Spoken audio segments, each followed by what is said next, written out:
Hi everyone, Ryan from Gray's Classic Cars and Bikes. Who can remember the muscle car scare from the early 70s back in Australia? That was back when Holden was going to release the V8 XU-1, Ford were going to do their Phase 4 GTHO, and Chrysler were going to do a 340 V8 Charger. Well, they're all stillborn, all the projects. The muscle car scare blew up. They were saying it was going to be too dangerous on the road. The Ford Motor Company built 3 or 4 Phase 4 HOs. There was a couple of Chryslers built, and Harry Firth and the Holden dealer team built 3 LJ GTR 308 XU-1 prototypes. Now, Harry got GTR Taranas from Holden, pulled the 6-cylinder motor out and fitted them with a factory 308, plus a heavy-duty M21 gearbox. He put the XU-1 front and rear spoilers on them and tested the cars, and they were very, very successful. I think if they ever launched them, Ford probably wouldn't run a Bathurst or a Sandown for many, many years to come. The 3 cars have disappeared over the years. The car we've got coming up at Gray's, this is very, very similar to what the prototypes would have been like. It's a factory GTR. It looks like an XU-1. It's got the XU-1 bigger tank.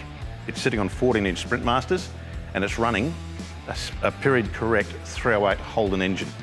Now, we've only just taken this car for a little drive, and it's amazing. The power to weight ratio is incredible. And this is in basically standard form. You can imagine if Harry got his hands on them and built them into race cars, Brock and Colin Bond and those guys just would have been out in front of everyone. It wouldn't have got near them. This car has been built like this for many, many years. It hasn't just been done recently. It's been done basically how they were built by Harry. It's been machinery engineered in New South Wales, and it's got a mod plate for Queensland. So stunning bodywork. The interior trim is very, very tidy. And I think the best thing we could do now is take it for a drive.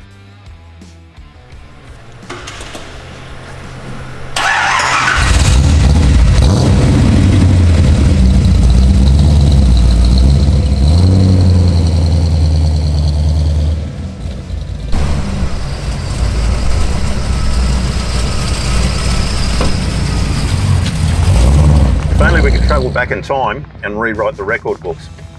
Back to 1972, and let the Holden dealer team homologate a V8 XU-1. The XU-1 that won Bathurst in '72 with Peter Brock were a quick enough car and very competent car. They won many races and rallies around Australia. You can imagine that same car and shoehorn a 308 Holden engine into it.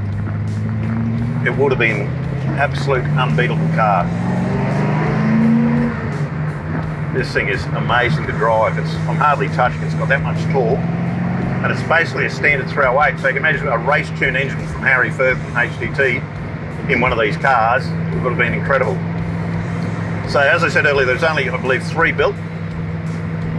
As far as I know, they went back to GM after they'd the program being closed down. They got the V8s pulled out and the 6-cylinder engines put back into them.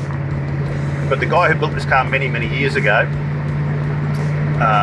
had a fair bit of information on the cars. He spoke to different people at Holden, and he built this car as per the prototypes. And as I said, it has been engineered in New South Wales. It has got a current Queensland mod plate on it, so it can be registered anywhere. It's got disc brake Gerlock front end. It's got the big fuel tank, XU-1 fuel tank in it. Full GTR XU-1 interior, which is in very, very good order, I must say.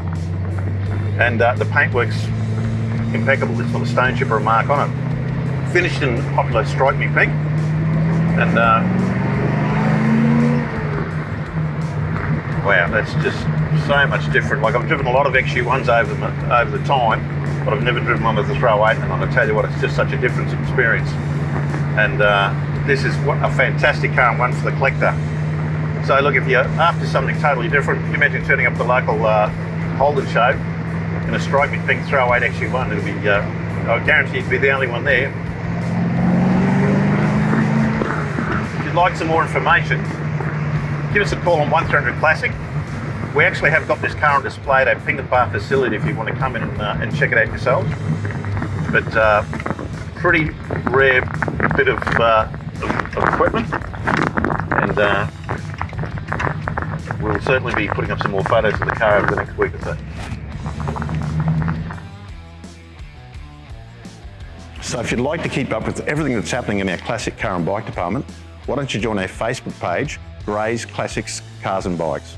And also, if you'd like to keep up to date with the videos we do at Gray's on classic cars and bikes, subscribe to our YouTube channel.